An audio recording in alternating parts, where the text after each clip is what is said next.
Assalamualaikum, nama saya Fahri dari kelas 7A ingin membahas Damaskus, pusat peradaban timur Islam. 1. Sejarah berdirinya agama Islam di Damaskus. Kekhalifahan Islam kedua yang didirikan setelah wafatnya Nabi Muhammad. Pendiri Bani Umayyah sekaligus khalifah pertama adalah Muawiyah bin Abu Sufyan atau Muawiyah I. Muawiyah I merupakan seorang politikus yang pernah menjabat sebagai gubernur Suriah pada masa pemerintahan Khalifah Umar bin Khattab dan Utsman bin Affan. Kekhalifahan Bani Umayyah terdiri pada tahun 661 dengan pusat pemerintah di Damaskus, Suriah. 2. Kemajuan peradaban Islam pada masa Bani Umayyah di Damaskus. Peradaban Islam pada Bani Umayyah di Damaskus dicirikan dengan berbagai kemajuan tata kelola di berbagai bidang. Bidang yang dikembangkan diantaranya adalah pemerintahan, hukum, sosial, ekonomi, keagamaan, dan pendidikan. A. Pemerintahan. Struktur dan administrasi pemerintahan Bani Umayyah merupakan penyempurnaan dari Al-Khulafa Al-Rasyidu yang dibentuk oleh Khalifah Umar bin Khattab. Lembaga dan departemen seperti Al-Khatib, Al-Hajib, dan Diwa dapat terbentuk di tingkat pemerintahan pusat. Lembaga Al-Khatib terdiri atas Khatib Al-Rasa, Khatib Al-Kharaj. B. Hukum. Al-Qodah, Al-Hisbah, dan Mazalim merupakan bagian dari pelaksanaan hukum. Al-Qodah sebagai badan peradilan dipimpin oleh seorang qadi. Ia memiliki tugas membuat fatwa hukum dan peraturan sesuai dengan tuntunan Al-Quran, Sunnah, dan ijtihad. Badan ini lebih tinggi dari Al-Qodah dan Al-Hisbah. C. Sosial. Hubungan antar bangsa Arab Muslim dibuka oleh dinasti ini.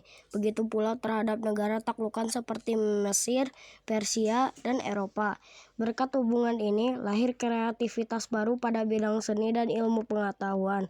Dome of the Rock di Yerusalem merupakan salah satu bangunan monumen terbaik pada masa Bani Umayyah. D. Ekonomi. Jalur perdagangan pada masa ini menjadi semakin lancar. Pelabuhan dagang yang ramai dan makmur diantaranya adalah Basra di Teluk Persia, begitu pula Aden. Keragaman sosial masyarakat merupakan dampak dari wilayah kekuasaan yang luas.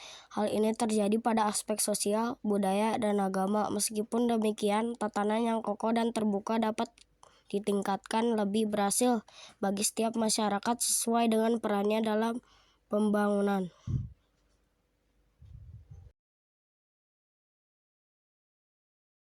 Keagamaan. Kehidupan masyarakat pada masa ini dipengaruhi oleh Islam.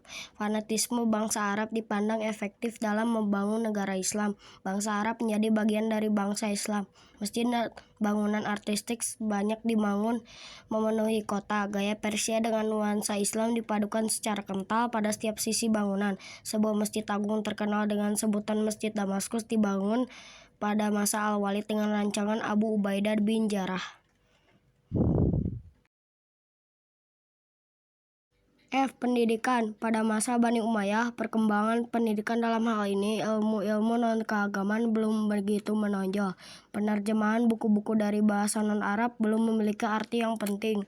Khalifah sibuk dalam menyelenggarakan pemerintahan yang mapan selain terjadinya pembebasan wilayah-wilayah baru. Tradisi Arab dengan produk syair lebih menonjol dibandingkan tradisi ilmiah. Meskipun demikian, ilmu kimia dan pengobatan menjadi disiplin ilmu yang dikembangkan pertama kali. Dinasti Umayyah berjasa besar dalam mengembangkan ilmu pengetahuan. Mereka menjadikan masjid sebagai pusat aktivitas